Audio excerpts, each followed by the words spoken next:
Back to the daily grind. The channel's getting false flagged by triggered trolls, so make sure you subscribe to the new channel. Let's get to the MMA news. Holy flying flipping flapjacks. Junior Dos Santos versus Francis Ngannou is off. Junior Dos Santos was pulled for a USADA violation.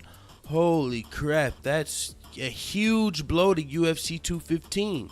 UFC 215 is headlined by Demetrius Johnson versus Ray Borg, co-headlined by Amanda Nunes versus Valentina Shevchenko.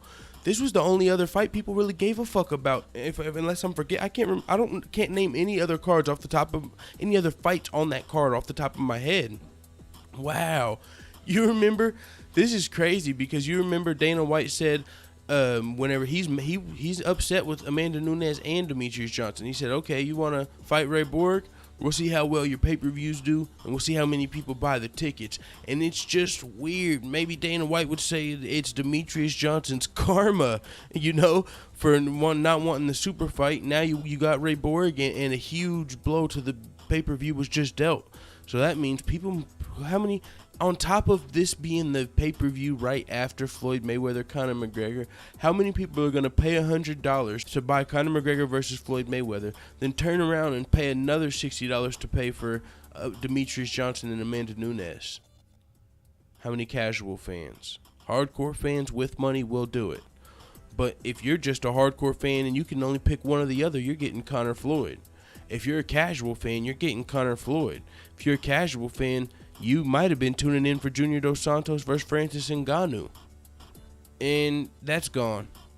So that's a huge blow to the card. It's a huge, weird spot for the heavyweight division because if Francis Ngannou won this, they were talking about him being next for the title.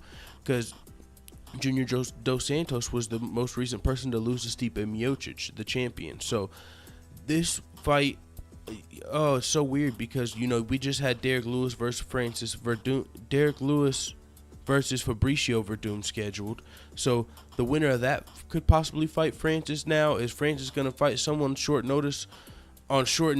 Is he just completely off the card? That happens in a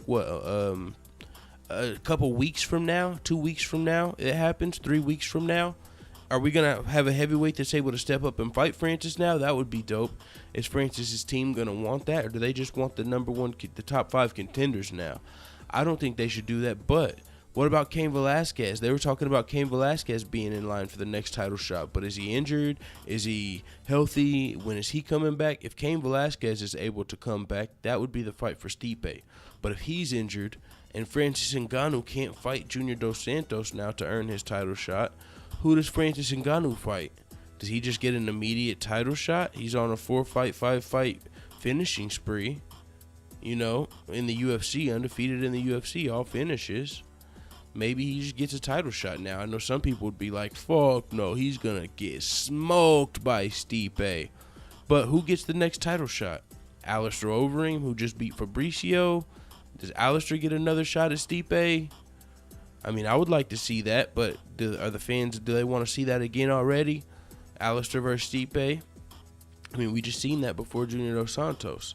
So, who's next for Stipe Miocic? I mean, he was in contract disputes. Is he ready to fight? What the hell is going to go on in heavyweights? The only thing that we know that's going on right now in the heavyweight as far as that's coming up is Derek Lewis is returning versus Fabricio Verdum, which has actually got title implications. That's a top 5 heavyweight fight. Other than that, we're going to have to see what the UFC does with this news of Junior Dos Santos being violated and pulled by USADA. He might be facing a suspension.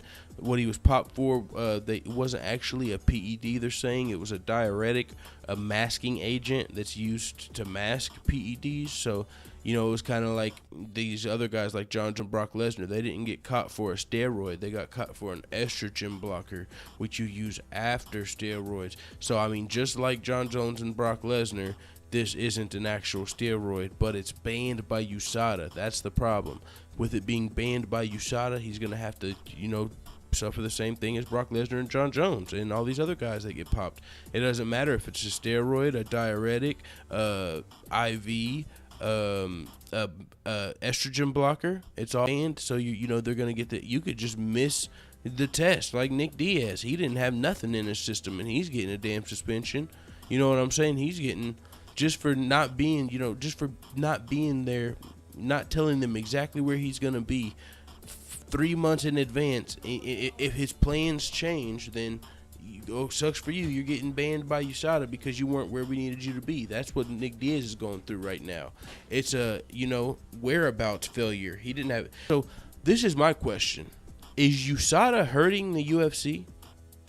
Are they harming the UFC? Is it better that people think the UFC's clean? I mean, because even though some people say, oh, it's good for USADA to be in here, it's harder to cheat. Some people say it doesn't matter. Cheating still goes on. They say cheating still goes on. It's $1 billion industry. Cheating still goes on. So USADA's not helping anything. So my question is it harming the UFC? It could be preventing Brock Lesnar's return. It's knocking out huge fights. John Jones get pulled from a card, UFC 200 due to USADA. Junior Dos Santos get pulled from UFC 215 due to USADA. Brock Lesnar probably can't come back and super fight John Jones due to USADA. Chael Sonnen and others had to leave and go to Bellator, some say, due to USADA. Is USADA good for the UFC's brand? Are they losing big fights? Are they losing money? That's interesting. So I don't know. I'll be looking forward to the comments on that. But Junior Dos Santos is out of UFC 215, and it just took a huge blow. Demetrius Johnson definitely not going to be breaking the pay-per-view thresholds for this fight, but he's still going to be able to break the record possibly, which is more important than him. So it is what it is. I'll be watching UFC 215. I'll probably go to Hooters or Buffalo Wild Wings, because I ain't gonna pay $60, but I'll go pay $20 to eat some wings, to get a beer, and watch the shit. It is what it is, man. Let the hitters know what the fuck you think about Junior Dos Santos' latest USADA violation in the comments, dude. And what's next for Francis? What's next for the heavyweights? Is USADA hurting the UFC? A lot to talk about in the comments while I do Kevin Lee versus the world, Craig. I'm out.